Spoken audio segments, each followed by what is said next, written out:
All right. Hello, Gun Nation. How's everyone doing this evening? Hope y'all are doing well. Hope you can see and hear me okay.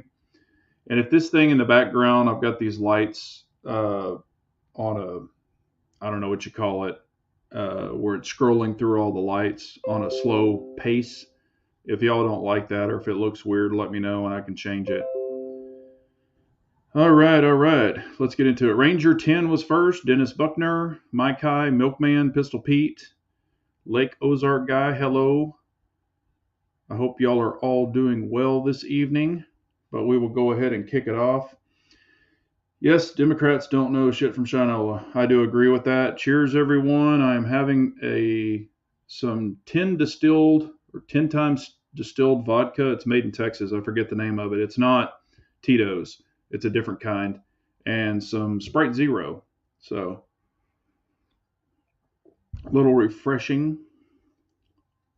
Psychedelic. Yeah, I figured little crazy look, something different. Some people, because some of these colors don't show up very well, like the orange, it just looks white on the wall. So I don't know. I just figured this would be cool. What's up, Channel Cat? How are you? James Johnson. Yeah, I decided to mix it up. I can turn it on. You got all these selections on this little remote, so you can pick whatever you want. It's got red, oranges, greens, yellow, blue, pink, purple, all these different colors. But like I said, some of them just look white on the wall. Hello, Dirt Track. How are you? Screwball and whipped cream vodka. Hello, KO4S4. How are you? But I don't know if y'all saw. I did share it actually with Channel Cat Chaser. It's kind of weird. I mean, I'm not going to sugarcoat it, but I don't know if y'all saw where a guy was at a match, a steel challenge match, and his 320, he had put it into his holster, and then it went off, blew a hole in his holster, busted his Benchmade pocket knife, like took a chunk out of it and slapped it up against his leg. Luckily, the bullet, I guess, hit the ground. It didn't hit anybody there. He says he has witnesses that showed his hands weren't on the trigger and all that other stuff. He had simply put it in there, put it in the holster. You can watch the video. Um, I will. I didn't know if y'all had seen it. I'll tell you the guy's channel name.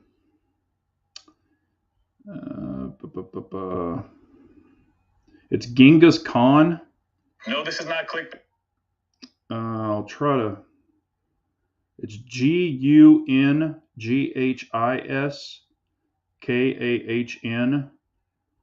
Matter of fact, let me see if I can do this. I don't know if it'll work, but we could try it.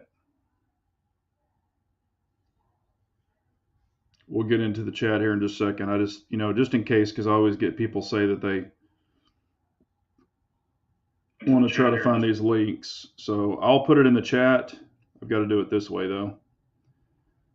If y'all want to look at it, hopefully that'll pop up in the chat right there. And I don't know if these are even clickable links. Sometimes in the chat you can't click stuff like that. But anyway, if y'all want to take it and save it or whatever and watch it later, but he explains all of it. I have no reason to doubt him, and it says it's a stock pistol, but it is what it is. Hello. Let's see here. Matt Moore, how are you? Heard SIG has no channel block safety. They told him he sent the pistol in. He explains everything in the video. Y'all just have to watch it. But his channel's name is Genghis Khan. So, and I'm not trying to stir up anything. I just want to let people, be aware. I shared it with a bunch of my friends and stuff like that. But what we're going to get into, or what I had, as y'all noticed, I titled this "Pistol Red Dots or Life." I get asked all the time from people, like what's the best red dot? I'm new to red dots or I don't have a red dot. I'm thinking about getting into a red dot. What's your opinion on red dots? People that don't follow the chat and stuff like that. I get these questions all the time or, oh, that's an interesting dot, tell me more about it or whatever. And I've got videos on all my dots, but, I look at it this way, and I've had a lot of people say, dots are not for me. And then I always ask, have you tried a dot personally yourself on one of your guns? Meaning, like, have you really given it a fair shake? Because I was the iron guy. I was kind of anti dot at first. And, it took me, it honestly, like I even shot a dot for like 2 weeks straight. And then I was like, because I kept staring at the dot, I was picking up bad habits. But once I really locked into a dot, it kind of opened up a whole different thing for me. And I'm not trying to say everybody has to have a dot, but if you're anti dot, and don't be afraid of what you don't know. And where I'm going with this is, when you're front sight focused and you're focusing on that front sight, and of course you can even kind of blurry it to your target. But when you're staring at that front sight, you're really not around, or you're really not paying attention to your peripheral area, or what's around it. You're really not. And I did notice with the dot, once I started really being target focused and just letting the dot get in the way, it's like taking the blinders off. You're not doing this. It's like this, because when you're looking at your iron sights, you're kind of like this. But with taking it, with looking at the dot, or at your, being target focused with the dot, it's like you see everything around you. So if you had multiple people, multiple bad guys or whatever, you can kind of keep an eye on the whole scene, so to say, versus just doing that front sight focus. And it's really opened up a lot for me, meaning, of course, I'm getting older. My eyes are not as good as they used to be. Um, and I do have a little bit of a tremor, where people say, oh, you're not a bullseye shooter. I never claimed to be. I was actually pretty, I could stack them on top, way back in the day, but not so much anymore. As you get older, you get a little bit of a shake in your hand, a little tremor. But if you really haven't truly tried a red dot and given it a truly fair shake, I would highly recommend you do so. It's easier. I mean, like right out of the box for my family members, for my wife, she doesn't do well, and other people don't do well with focusing on the front side, especially new shooters. And dots really seem to help them quite a bit. I've proven it multiple times to newer people that I've let shoot dots. They were scared of them at first, and now they're just like, gosh, I really like the dot. So when I hand them, like even my wife, when I hand her a gun without a dot, she's just like, no, I want the one with the dot.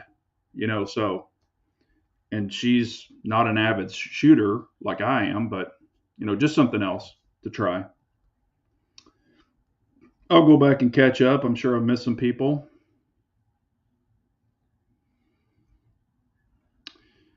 I don't carry my 365 XL anymore. And I'm not trying to say, don't carry a SIG, but y'all remember I've mentioned this a few times in the past, and I'm not hating on SIG. I'm not trying to belittle anybody's gun. Y'all know me. But we gotta, just be aware. Wild lighting there. Yeah, and like I said, if y'all don't like this lighting, let me know. I can just turn it back to a blue or a red or something like that. I just thought this might be a little different. Hello, Reloading. How are you?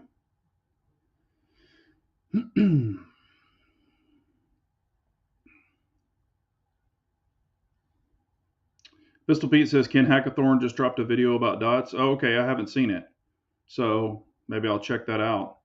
I've dropped multiple videos. I mean, matter of fact, one of my highest viewed videos is way back in the day about dots, where I did the, multiple dots and what I liked and didn't like.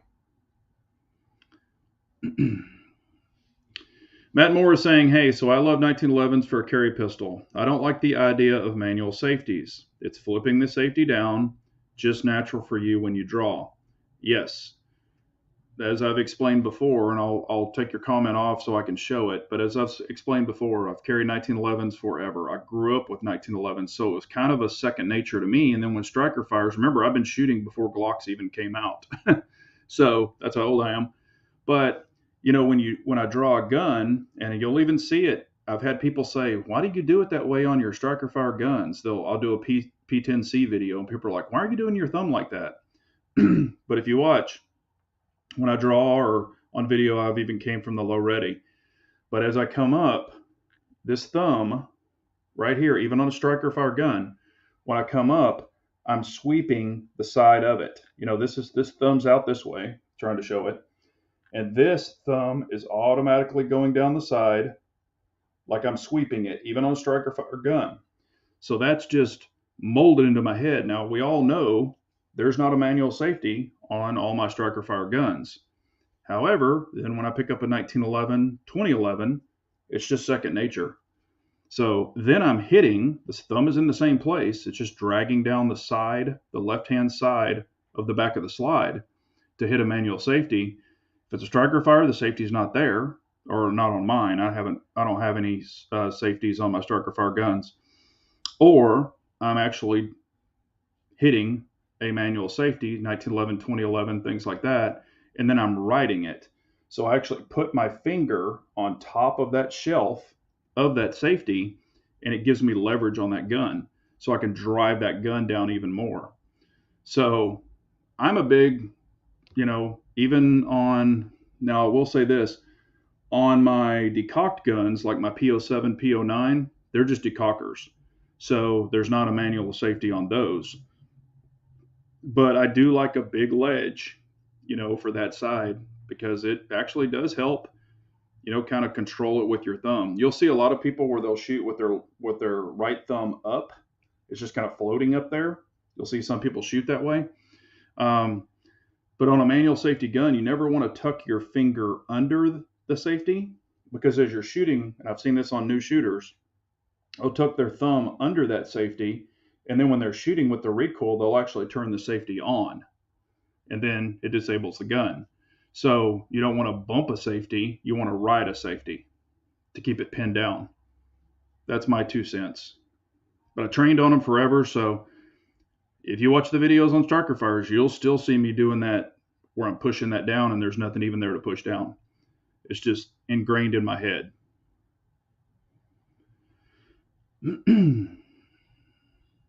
Yeah, I'm not saying not to trust it. You can do what you choose to do. I'm just saying he had an issue with his. So,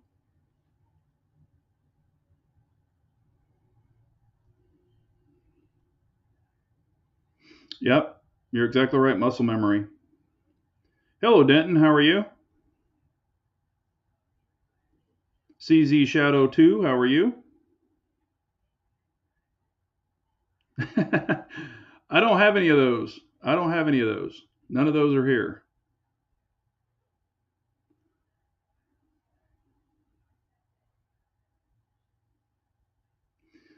Ammo went sky high. I have seen it creeping up a little bit around here too. Hello, reloading.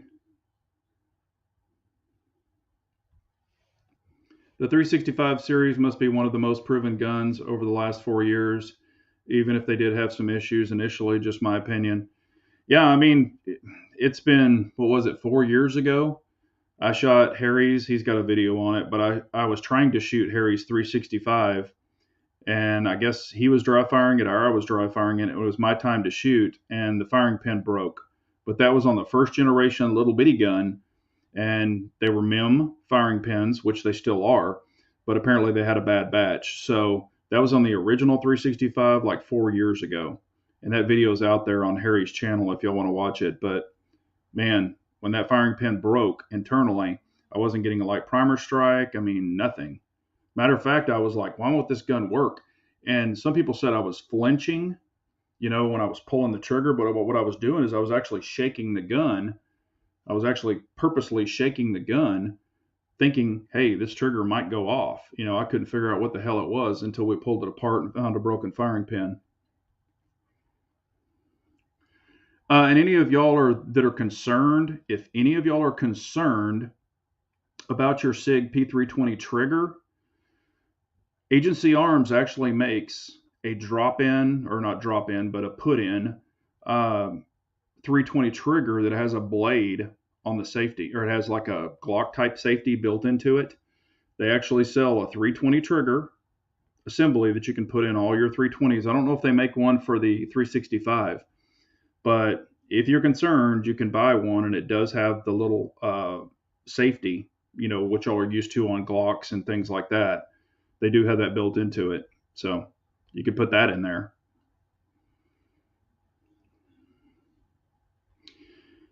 I didn't like shooting dots until Bald and Curious taped the lens to force me to be target focused and not dot focused. Yes, I've done that before too. I've got videos on it. It really does work. Hello, Chris from the 740. How are you? Hello, Abigail.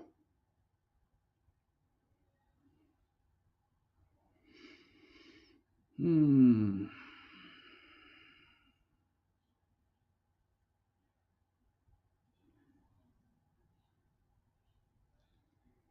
Victor Maxwell, how are you? You didn't get your notification. Make sure you hit that, show notification bell. I have some people say that they don't get notifications too, so who knows what YouTube is up to. I used to get a ton of views and now I don't, so I don't know if they're shadow banning me or what. I've wondered that before. We've talked about it.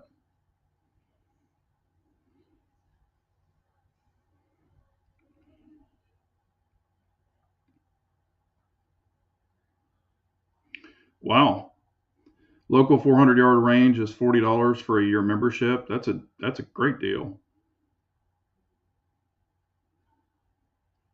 Hello, Scott. How are you? Scott says I can start now. But yeah, I just think, if you haven't tried a dot and you're curious about a dot, and I will say this, I've had the people, and I've shot one before and I didn't care for it, but where you can remove the rear sight and slide a dovetail in there, you're going to spend like 40 to 50 bucks, 60 bucks for that little slide that goes in your rear sight. You can have guns milled on most guns for like 150 bucks. So I say just mill it. If for some reason you hate it, you can just pop it off. You don't even need to put a plate on it. You can just pop it off and then you'll still have your rear sight. Just make sure they mill it and keep your rear sight. But I would definitely, prefer. And I shot an iron sight gun. What was it, like last week? I took some iron sight guns and went and shot them, and I can still shoot them, but with my eyesight, it's not as easy. But I can still get definitely accurate hits with it. But I noticed also with the dot, I'm much faster and much more accurate. So, and that's when time is of the essence. That's the way I look at it, is what you need. Yeah, and and I've talked about this before too. I know Matt's bringing it up, but I've talked about this before too. When you have your pistol and you're just practicing, make sure you have no ammo, no mags. Just keep everything. Make sure it's dry and empty, and rack it and check it and all that good stuff. But just, you can put a holster on, you can put your belt on, you can do whatever you want, or you can just, pretend like it's at your 3 o'clock and just come up real quick and try to get the dot where your dot would be mounted. Try to line it up with your nose. Try to have your dot like right here at your nose. So bring it up to your eye level so you're not turtling and doing all this crap. If you look at it when I was first shooting, when I first started shooting dots, you can go back in the videos. You'll notice I was doing this. I was having the gun low and I was bringing my head down.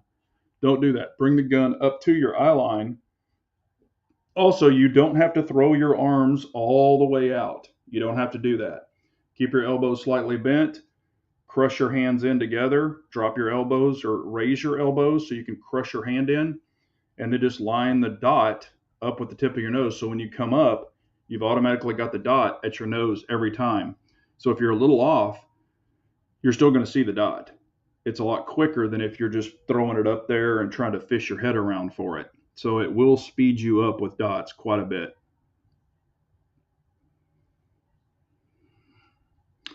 Safer appendix carry, gun with a grip safety like a 1911 or a single double action hammered fire gun. Both are fine.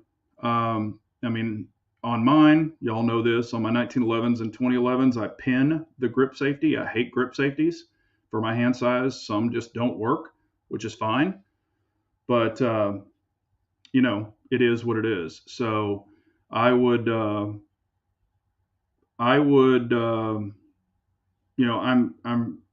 on 1911s, 2011s, all I need is the manual safety on the side. I'm perfectly comfortable with that. It's just, and I look at it this way too. If you're in a weird position, and I noticed this when I took that advanced pistol class, if you're in a weird position where you have to shoot around a barrel with like you can't get like two hands above or you'll be shot, so to say, in the hands. You're going to have to get in these weird, awkward positions. And that's even harder for a grip safety to be activated in weird positions. I'm not saying everybody's going to run into that, but if you've got to shoot from something awkward, it could affect the grip safety. So, and it proved it to myself because when I took that class, I had not pinned my grip safeties. And that's where it really, came out. Like I got to shoot one-handed, left-handed, a bunch of different ways, and up around barrels, between barrels, and man, it really stuck out. So it was not fun. But Ken Hackathorn says red dots are no better than iron sights from 0 to 100 yards. Yeah, and he could say that, but I will tell you this, and this is where I think that it shines. When I had the multiple targets, if you're able to, the way that I do it, and I think the way everybody should do it, is you're shooting this one and your eyes, and it's weird to show it this way, and I'm not an instructor, just take this with a grain of salt, but you're shooting this target and then your eyes are already turned to the other target, and all you're doing is moving the pistol over quickly to let the dot get in the way. So I'm not having to focus on the front sight here, then transition, focus on the front sight here, which is slow. It makes it slow. Then, focus on the front sight here, your third or fourth target. Because when we did that, I was doing a bunch of transitions. So basically, you can just hose it down and be pretty damn accurate. When you're just going dot, you're already looking, moving the gun, looking at the next target, moving the gun, looking at the next target, moving the gun. And it seems so much faster because I've tried the exact same thing with regular sights, because I did turn the dot way, way down and try it with regular sights, and I'm super, super slow. So it just works for me. How many dry fire practice? I mean, I would dry fire practice a lot. And I'm not saying I'm like the dot guru. I'm not. I never claimed to be. I would just say as many reps as you can put in, maybe 10 minutes a day, 30 minutes a day, whatever you want to do, works for me and you or whomever. But I will say this too. If you're running a weapon mounted light, if you have to step into your closet or whatever, crank up your dot, turn on your light, and set it to where when your light is on, your dot is the same intensity. Because what can happen during a regular day, you could have your dot turned way down. Once you kick on that weapon mounted light, sometimes you won't be able to see your dot.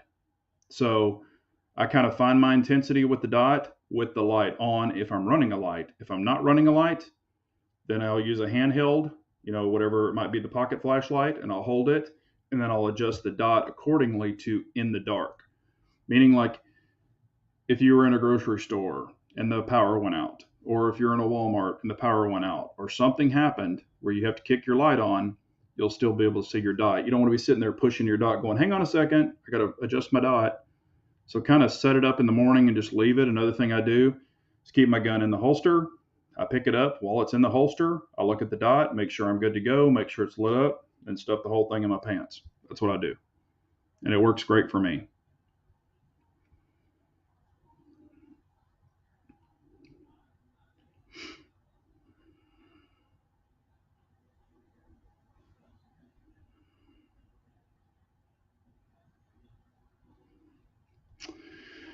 How do you go about pinning a grip safety? May do that to my C2 or just get a Chile. It's not hard. Back in the day, I used to do my own. What you'll do is you'll pull the grip off, you'll line everything up where it is, and you'll take a small drill bit, and you can actually use the drill bit through this whole thing I'm going to explain. So you use your drill bit and you drill in to the grip itself, and then you drill into the bottom of your grip safety. So the hole goes all the way.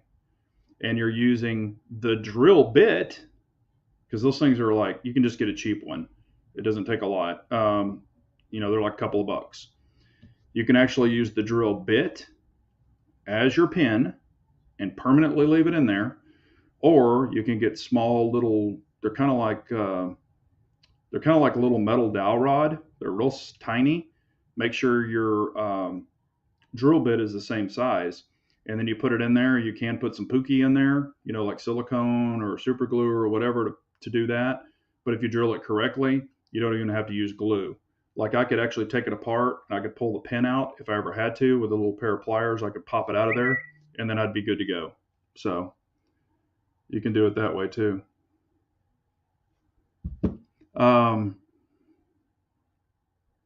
But yeah, I don't really like grip safeties. I've pinned every one of them. I only have one gun, and it's my big MPA, the big one, the DS9 hybrid that's not pinned. All the rest of them are pinned. And if you think about it this way, CZTSO, single action only, but they didn't put a grip safety on it. You only have your manual safety. Grip safeties aren't necessarily needed.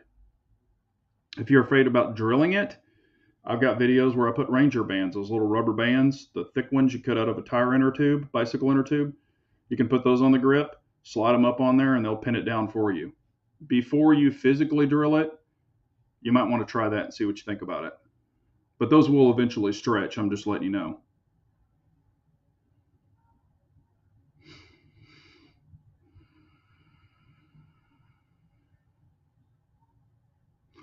Same thing with me, Matt. My mind was it was just focused on the front sight. That's the way I always was or always were. However, now that I've been shooting dots so long, you're just target focused and the dot just gets in the way. It's actually super easy once you really train your brain to just focus at the target. You'll notice it. You're focusing at the target, you move your gun left or right, and the dot just gets in the way. So once it's exactly where you want it, the dot just comes across, boom, you pull the trigger. I mean, it's actually so much easier. Because if you really think of it, it's kind of like a heads-up display. Like, look at it this way. If you're looking at your dash and you're driving down the road in your car, you look at your dash and you're like, hey, I'm doing 70. But if you had a heads-up display where it was showing on your windshield and it showed 70 miles an hour, you'd never have to look down or look around. You could always be threat focused, so to say.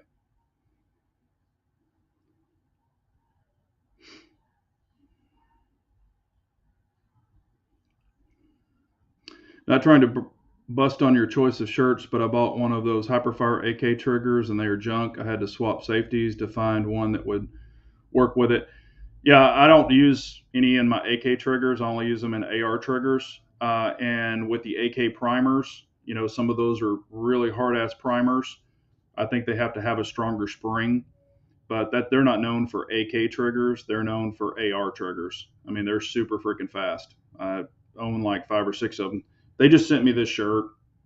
I guess they watched one of my videos and reached out to me. So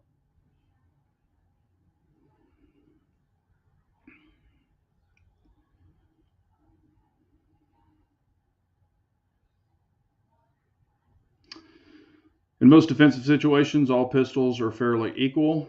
Longer range accuracy is what separates on an all around gun. Yeah, I look at it this way. If you were one-on-one with somebody, iron sights would probably work. I mean, I'm sure they would work, or just actually point shooting. I think if you've got a good structured grip and you're used to it, and I've proved it in videos, with no sights on the gun, the dot completely taped up on both sides. I shot about that big of a group. I think it was like 10 or 12. Y'all can watch the video. It was like 10 or 12 rounds at 7 yards. And I mean, I kept a group like that, strictly point shooting. So that doesn't scare me. The only thing is if you have multiple people, if there's more than one, that allows you to take down, different situations. If one's closer, one's farther, you don't know. One could be 5 yards, one could be 7 yards, one could be 12 yards. You just don't know. So why not have every advantage that you could possibly get?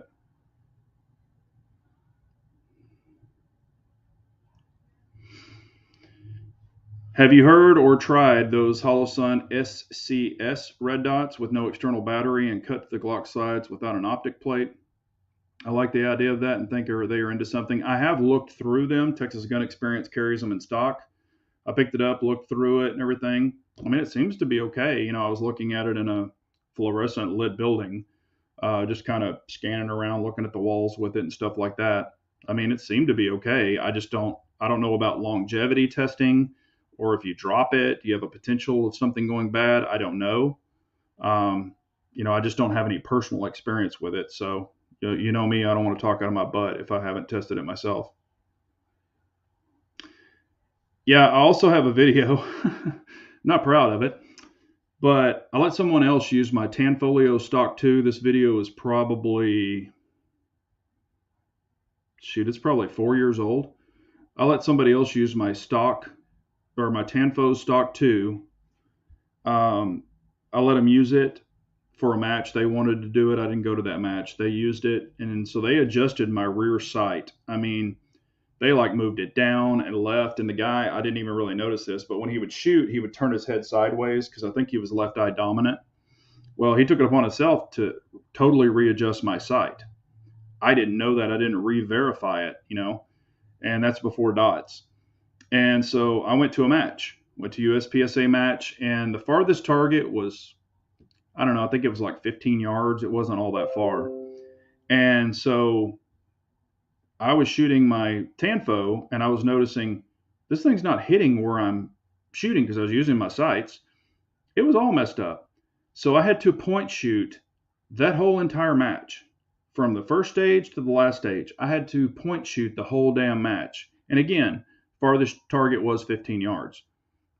Hell, I had no problems with it.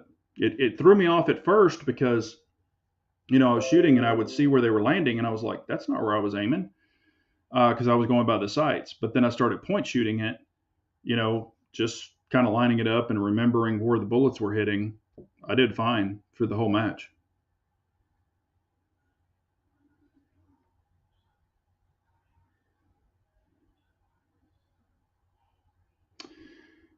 Let's see here. Oh, also, I had a buddy of mine. We actually got into a conversation. This was like, I don't know, a couple of days ago. So I wrote this thing down and I wanted to share it with y'all. These are my opinions. I think I'm actually right. But, all this big, huge push for electric cars. You got to have an electric car. Everybody's got to have an electric car. Blah, blah, blah, electric this, electric that. Okay, if you really look at it in the big picture, why do they want everybody in electric cars? If you look at the lithium and all they have to do to dig it up, we've talked about that before, it's not environmentally friendly. Also, you get hit with a electric car, some of these vehicles weigh twice of what a normal car weighs. So it's going to be a lot of devastation on your vehicle, and probably not so much theirs, but theirs can get torn up too. Parts are expensive for them. Everything's expensive for them. However, think about it this way. It's control. And where I'm going with this is the reason I say it. They can control that car, okay? There's a reason, and I've said this for 1,000 years, there's a reason a lot of preppers, true hardcore preppers, will have old-timey cars. Why is that? They have no computers, okay? On a vehicle with absolutely no computers, and I'm talking cars now, people ask me to talk cars. On an old-timey vehicle, there's absolutely no computers. So what cannot affect that car? EMPs, electrical surges, anything like that. If you set off an EMP, it'll shut down almost every car in the world right now, except the old-timey cars, old trucks, Jeeps, things like that. They're non-computerized or majorly computerized. So they're EMP, a lot of vehicles are EMP proof on the old-timey vehicles. The ones that use distributors, points, things like that. Okay, think about it now going into an electric car.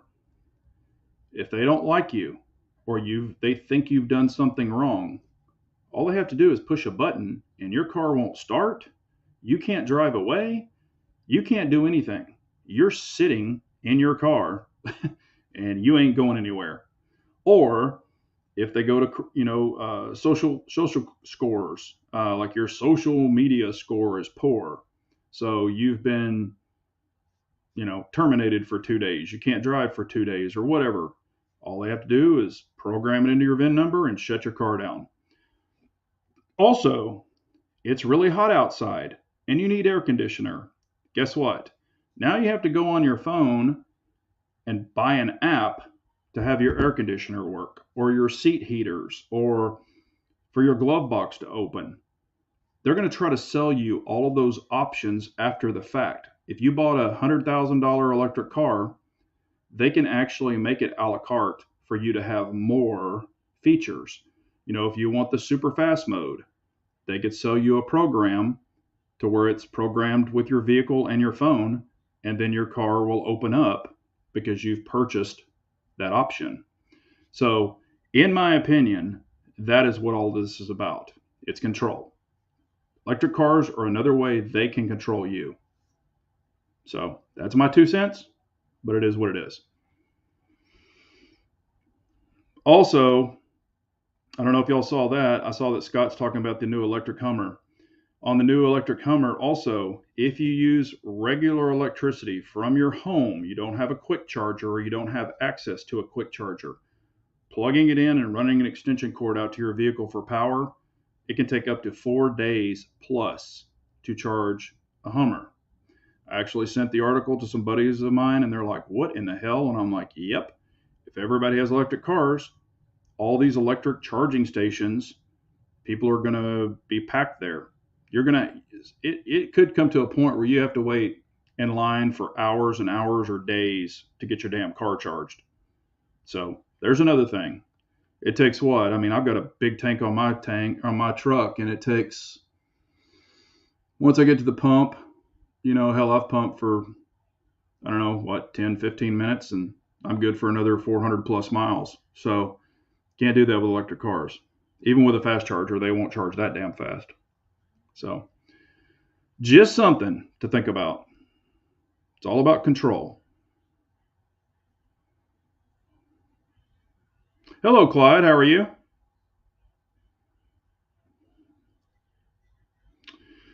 Let's see here. You can only have 3 guns, 1 to carry, 1 for your truck, and 1 for your home. What would they be? Brand, model, caliber. Have a drink on me. I'm drinking a Christmas beer at Buffalo Wild Wings. 3 guns. I would do it this way. I would have a pistol, of course, probably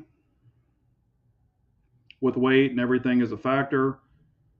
And I love 2011s. I just don't know because they're a little more finicky. You do have to clean them and lube them more often. I would probably pick my P10F because I have monster mags. I've got 19 plus 5s. So probably my P10F would be my pistol. I would have a 12 gauge shotgun pump, which would be my 590A1. And I would have a 300 blackout, probably my 12.5, because I can hunt with it, clean hunt, great, personal defense, and it is a 30 caliber versus a 5.56/223. I would really like to have a 22 in there somewhere for hunting small game, but it is what it is. So that would be my choice.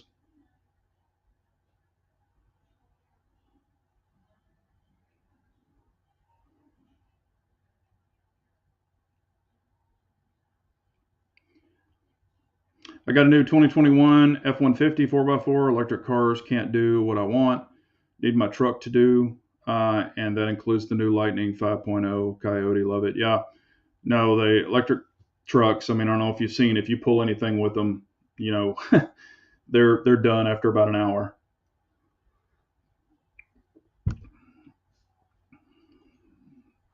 Gas is the way. Have a good one, Reloading. I appreciate you. Wow. Saw the new Hummer electric vehicle to replace one of the rear brake lights was $6,500. What the hell? Well, that's dumb because, hell, my rear brake lights on my truck stock are LED, and I've had them in there forever, and they're still good to go.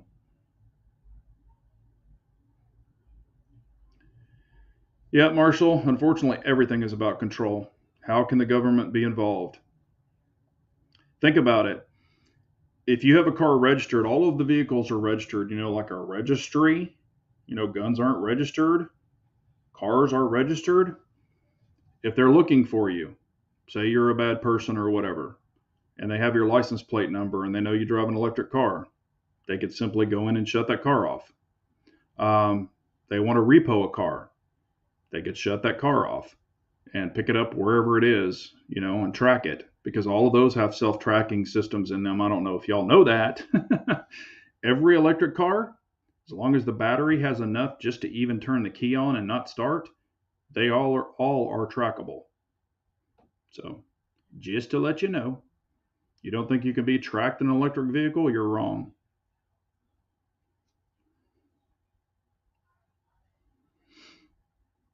Yeah, I have a friend in the industry, and that's exactly what it's for, to shut down everything. Yep. You're evading from the police, they will shut you down in a heartbeat. They think you're doing anything, they will shut you down in a heartbeat.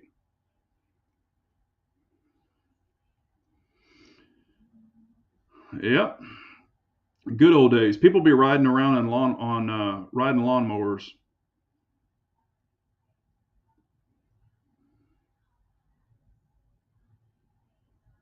Amish are ahead of the game. Yep.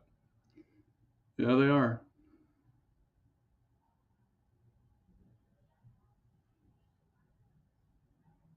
Hello, Redbird. How are you?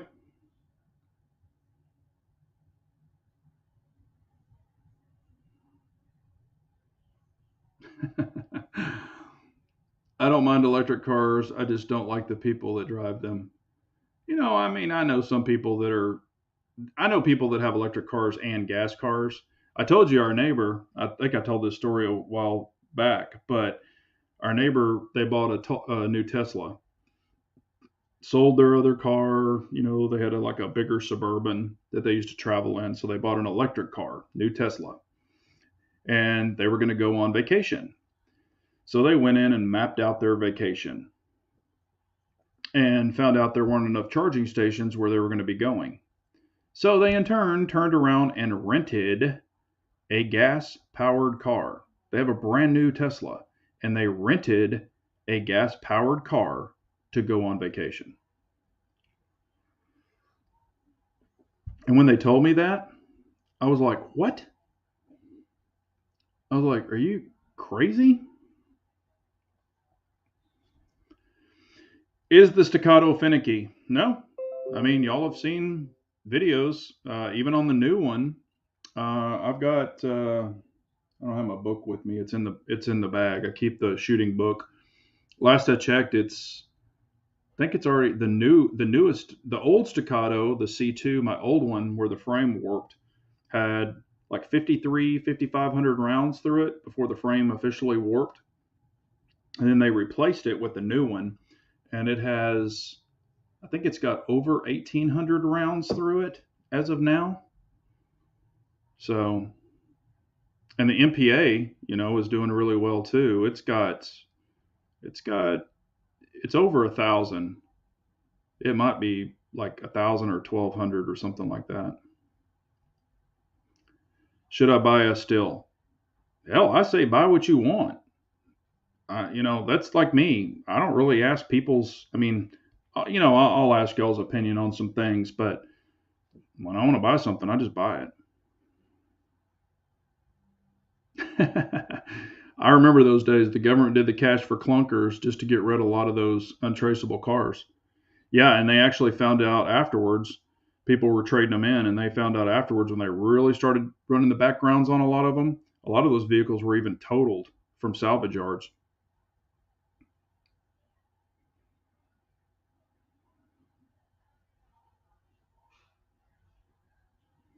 Yeah, those things are super fast. Tesla Model S Plaids, they are no joke. They are super fast. It's crazy, actually, how fast they are. I have seen them smoke.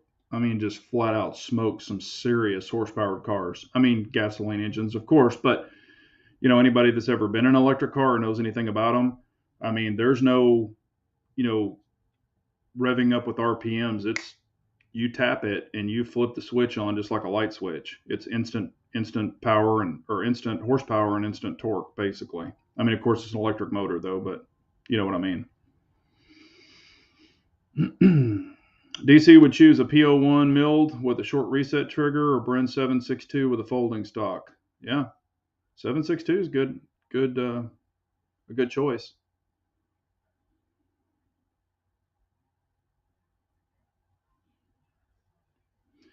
Castle Incorporated. Just set up a G45 with an Acro P2, maybe a compensated 2011 next. Cool. How do you like your Acro P2?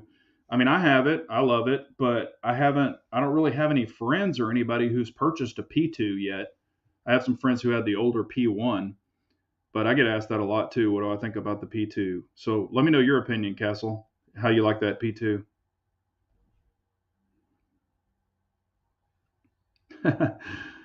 Teslas do have turn signals. I think people just don't use them. Yeah, exactly, Pistol Pete. We're going to catch up to them eventually, aren't we? Even if they blow past us, they're going to have to charge, and we can just keep on rolling.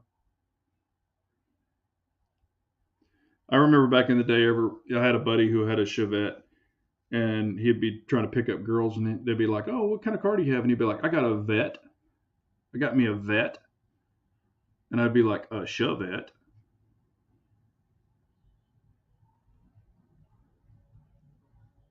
Okay, Castle says it's outstanding and wonderful. Good. Glad you like it. I don't have no issues with mine.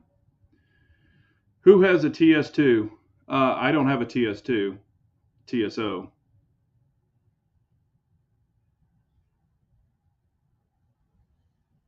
Yep, that's the same thing I said. I've got dual astigmatisms, and I said it is probably the clearest dot with both my astigmatisms. So, okay. And everybody's astigmatism could be different, so please keep that in mind. If you look through it and go, "You lied," no, everybody's eyes are different.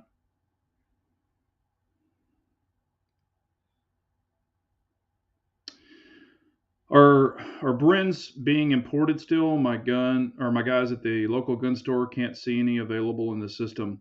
I think they are. Hell, Texas Gun Experience has two of them. They have a 7.62 version and they have a 5.56 version, unless they've recently sold them. They had two of them in stock. I mean, this was like a week or so ago, and they do sell them. They sell them pretty quick. Matter of fact, they have two honey badgers in stock too. They have the OG honey badger, and then they have the honey badger pistol. If anybody's interested in a honey badger,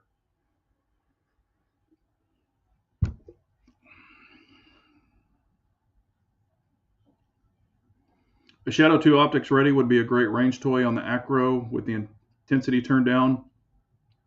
It rounds out the dot. Shoot great, mounted a card at 20, credit card at 20 yards. Yeah, you're going to definitely have a higher, like a 2011, you would have a higher, it would sit a little higher.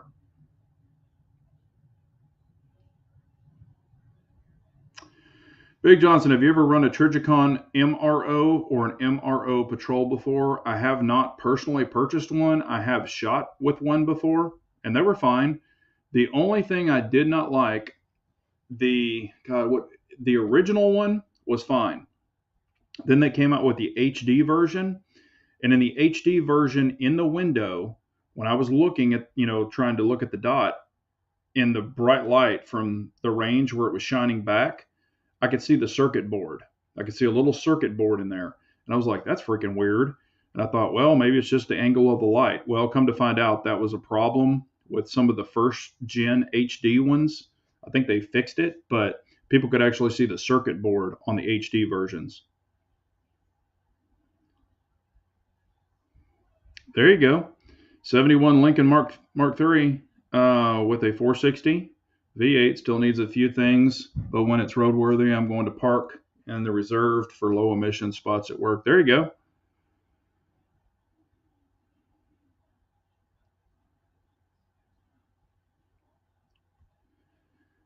Recommend the Tango down plate. I have I don't know if you know this, but Acro actually makes a front cover. I've been running it for probably 4 months, 3 or 4 months. Acro makes a front clear cover for it to protect the glass. Um, I think it was like $30 or something like that. And I know Tango Down makes one too, but theirs is much more expensive. But this is the Acro P2 version.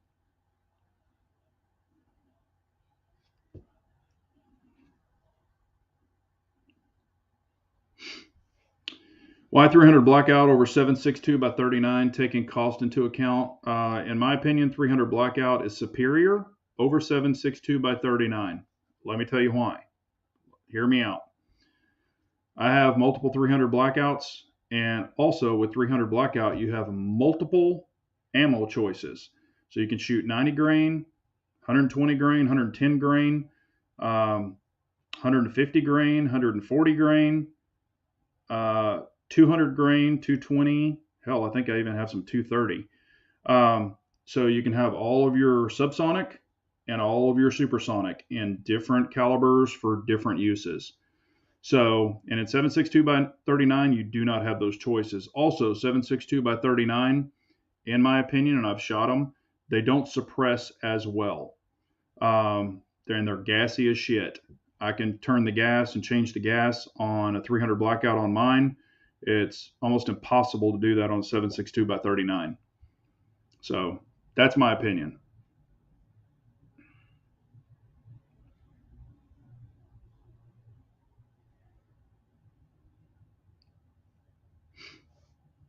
Yes, and Abigail's correct. On a 300 blackout, you can also use an AR-15 upper and shoot your AR-15.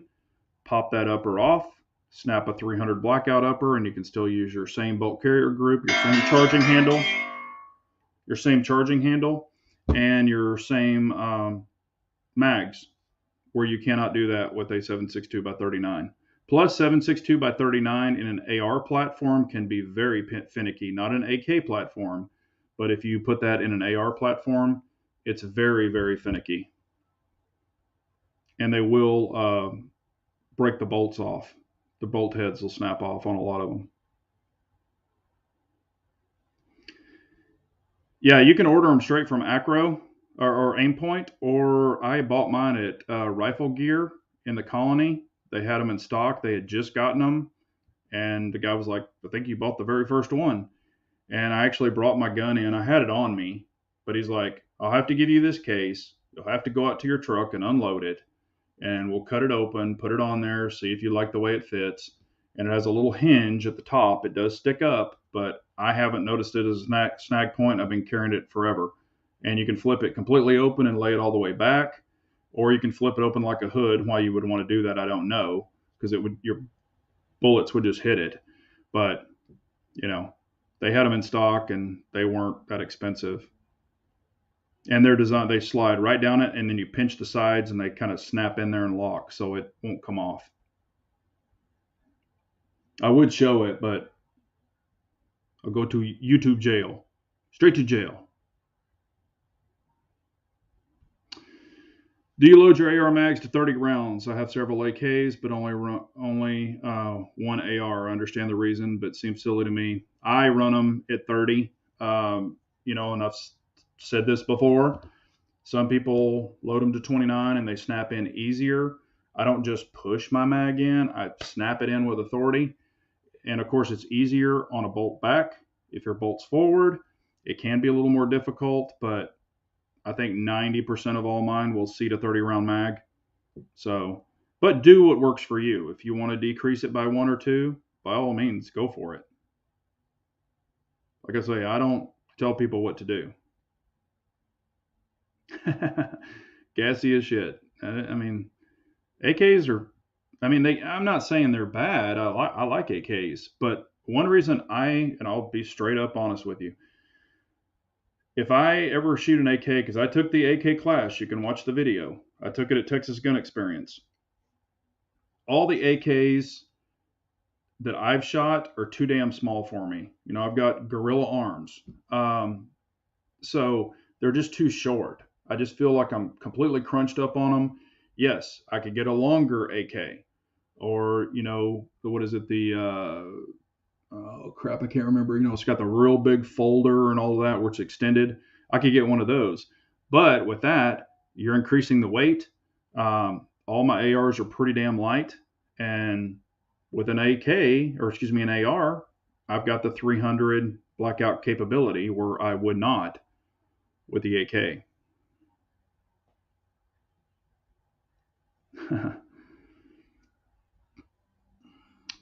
With the correct ammo, 300 blackout is more accurate, in my opinion. I've owned 7.62 by 39. Not saying they're bad, But with the correct ammo on a 300 blackout, I think that they're more accurate at 100 yards.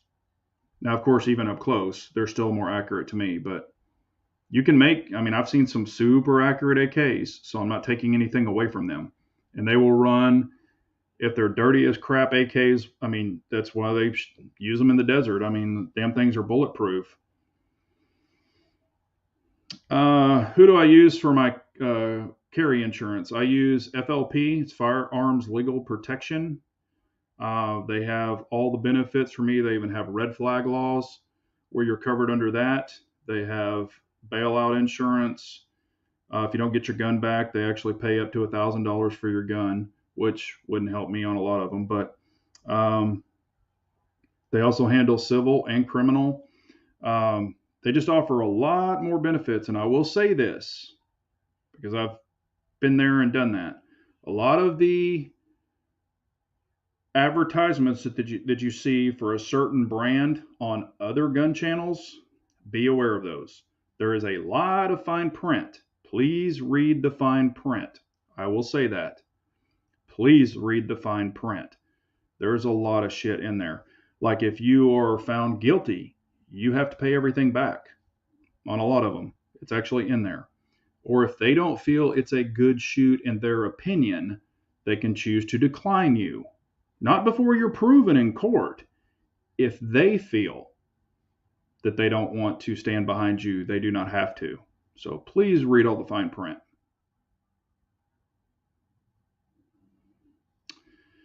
What holster do you like these days? I have several. I really like the Tenacore a lot. It holds my TLR, or excuse me, my X300. Really like the Tenacore. Also, I'm really digging the Alpha Omega holster a lot. I didn't know if I would at first, but I really do like it. Y'all know I don't use plastic clips. I only use discrete carry concept clips, which are the steel clips. So every one of my holsters have steel clips on them. I will not use plastic clips. I've broken too many of them, and I have had white lines in them. You know, when you bend plastic over years with putting it on your pants, taking it off, doing all that stuff, you'll mess up some plastic clips. And trust me, I've broken them in the past.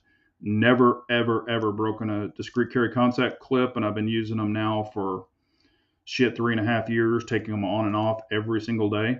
Never had an issue with them.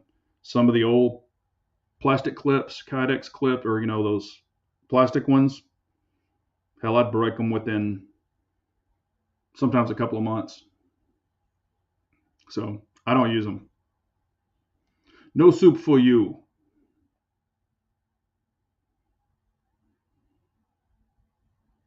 New Jersey is about to require carry insurance. This is what blows me away. They're going to require carry insurance. However, if they ran a DMV report, Department of Motor Vehicles report, you can do it in Texas, you can do it anywhere. If you run a DMV report, if they actually ran all of those license plates, I don't know if y'all know this, but when you run a license plate, it automatically tells them, especially in Texas, it tells them if you have insurance or no car insurance. It tells you right off the bat. So if they were to run with all these states, the Department of Motor Vehicles, all these VIN numbers, I guarantee you a ton of these would come back where they have no insurance. So they're going to require you to purchase carry insurance for your gun, but yet you've got a 4,000-pound car, 6,000-pound car, or whatever running around out there, which could do a lot of damage, and they don't require insurance on cars. Backward ass shit.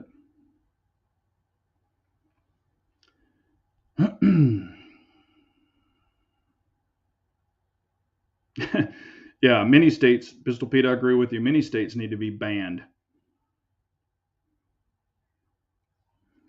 I've shot the Mosin Nagant. I have something similar to a Mosin, but it's an 8mm, and I've shot it.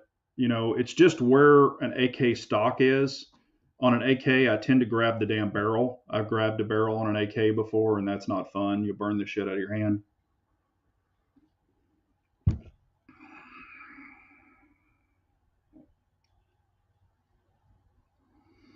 Questions. Will the Chile grip work with the staccato mags, or do you have to change the base plates? Most of them will work with the stock base plates. Now, on some of them, if you have some of the Gen 2 base plates where they're the real tall ones, some of those at the very tip where it funnels on the chili, they'll all work with the chili. It just depends on what magwell you have on the chili grip. But I would say about 85% of them are going to work just fine. And if the big base plate doesn't, the taller one that comes up the sides, you can simply pop that off and put a flat base plate on it. It'll work fine. So don't be scared by that. The chili grips will go right onto a staccato, though I believe they will. You don't really need one for an MPA. They will. The Gen 1 chili grip, I think, will go on the Springfield. Don't quote me on that. The DS 911 or whatever, double stack Springfield, a chili grip will go on that also.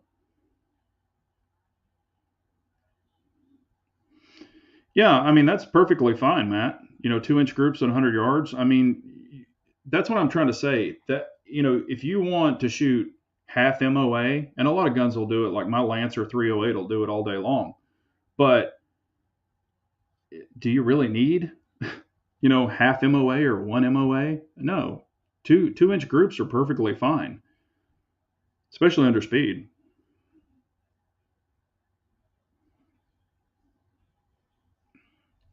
Yeah, and Clyde, I'm not telling anybody what to buy. I don't work for FLP or any of that thing. I'm just saying pull it up online, look at all their applications and what they cover and don't cover. And if you really, really read all the fine print, a lot of them you're going to walk away from. I've had Texas Law Shield. I had that for about 4 years, 5 years. I mean, I've been with FLP now for, well, I just renewed, or actually it renews. I got an email. It renews. Here it is right here. It renews on 10/27 of 2022. And I'll show you here. Well, it's got my name and my member number all over it, so I won't throw that up there. But yeah, it's Firearms Legal Protection. So, and they have an app and all that other stuff where if you're going into a state, you can just tap it real quick and see who recognizes who's. I mean, they've got a lot of information out there that they, give to their people. Richard Jenkins, any thought on USCCA? Just read all the fine print. That's all I'll say. Matter of fact, there's some videos up on that, detailed videos from lawyers where and they go over some of the stuff to look at. So you can just check those out. Yeah, 300 Blackout and 7.62 by 39. They're both at 30 caliber bullets. So whichever one you choose. I'm also, I don't even own a 7.62 by 39 anymore, but I still have tons of ammo for it. I've got tons of 300 Blackout ammo, multiple grains, sub and super. So, whatever you feel comfortable with.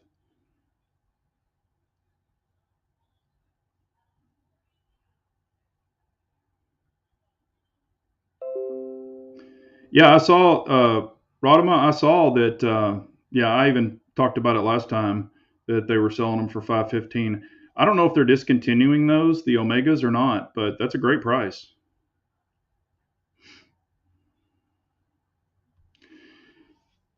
I have talked about that. Brian, you need to check out one of my videos. What does everyone do with their inside waistband handgun when nature calls, probably, 6, and you have to drop the kids off the pool in a public bathroom? I have talked about that. With the core gun belt that I have, I can actually open it up. I don't cut them super small. I leave a little bit of length. And the reason is I never unhook the belt. It stays like a big hula hoop. I just click it, open it up, slide my whole pants down with the gun and everything on it, and you do your business, and it sits there. It's hanging on your belt on your person. You never have to remove it. When you pull your pants up, it's right there. However, if you're not able to do that, you always take it off and put it in your drawers. So you can't pull up your pants without seeing it. It's going to be right there in the catch. So do not take it off and set it on the floor. Do not take it off and set it on the back of the toilet. Please do not. I have found guns. I found a gun sitting on the back of a toilet in a little nylon holster at the Buc-ee's. So I took it, put it in my pants, went up, talked to the manager, and I was sitting there talking to him, and 5 minutes later, a guy came running in the door, literally running towards the bathroom. And I told the manager, I said, I bet you that's what he's looking for. So when he went in there and came back out, he was freaking out. You could see he was jumping up and down. And anyway, I had the manager ask him, and he described it to a T. So it was his. And I released it in front of the manager back to him. So that's not the first one I found.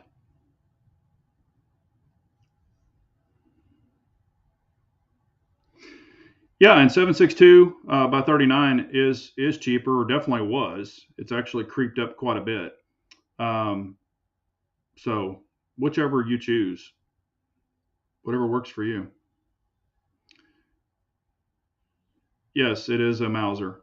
Yep, it is my grandfather's German Mauser. He was in the German War. He was a pilot. It's actually my wife's grandfather, but he was my grandfather too. And he was a pilot. And when he fought in Germany, he actually brought it back. So it does have the markings on it, the legit markings. So, and hell, his flag is right here. So his burial flag is sitting right here on my desk in a box.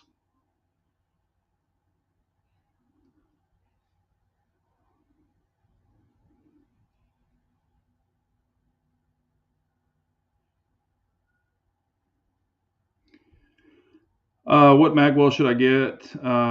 Then, cause I have like 10 Gen 3 mags, and when I called, they said it wouldn't work, so kind of scared me away from it. You can get base plates. They're not that expensive. Um, Gosh, Vulcan Machine Works has them. You get like, I don't know, 3 for $20 or something like that, and they're the aluminum ones, the good ones. Plus Staccato sells them, so you don't have to have that tall. You just get the little bottom where it's going to stick out, and you'll be fine. Not a big deal. Hello, Vanessa Kitty. How are you? Oh gosh, I've gone a little bit over. I don't want to impede on Chris's chat. So, um, no, Texas Law Shield doesn't suck. It's just with FLP, you do get more benefits if it applies to you. Like I'm covered. Some of them will only cover you in one state, the main state you live in. I'm covered for all the states. I think there's only like 3 or 4 states I can't carry in, like California, New York, New Jersey, and Maine or something. But it covers me in all those other states. That's the one I purchased. There's different plans.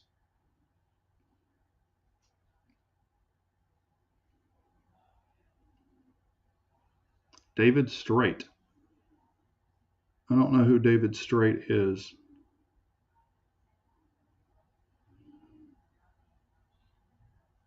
Oh, hey, Bald. How are you, man? Oh, it's your son's birthday? Tell him I said happy birthday, man. I've met him one time. He's a tall dude. He's taller than you.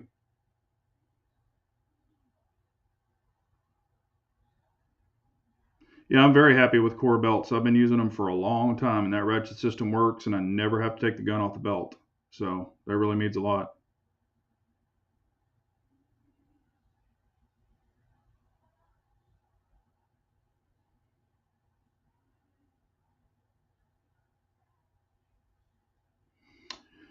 Clyde saying I've been twigging 308 ammo and mags.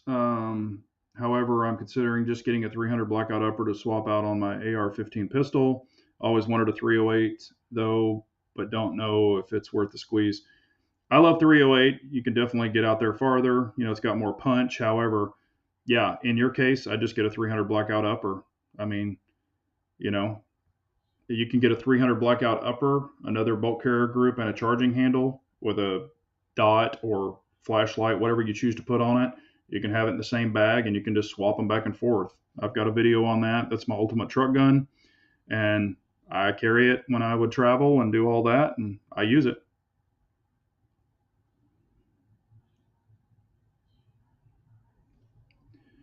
Let's see here. Where else on YouTube can you get good, honest answers about smoker, almost anything gun related? I don't. Are you talking about me? I mean, or I don't know who Smoker is, but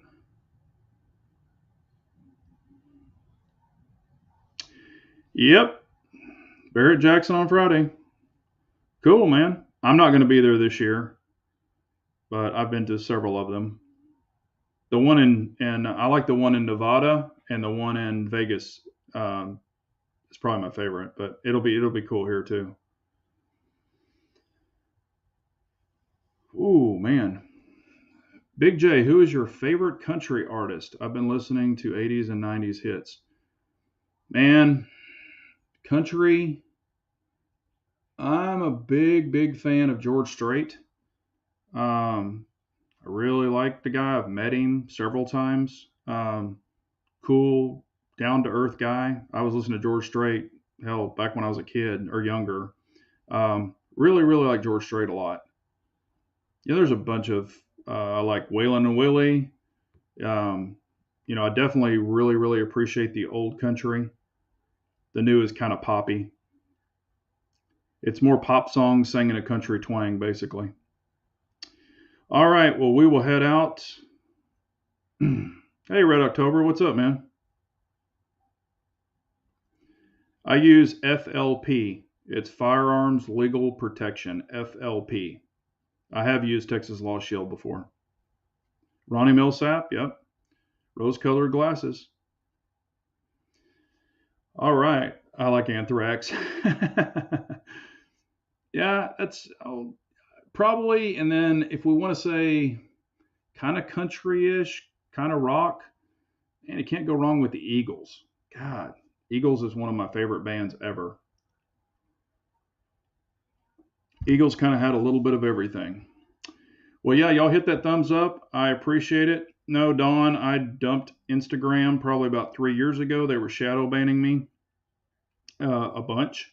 So I got tired of it. They had their terms of agreement asking to have power over my camera and contacts and all of that. And I said, nope. And I deleted it. If you go on there, you'll still see Big Johnson Guns and Gear, but I deleted all the pictures.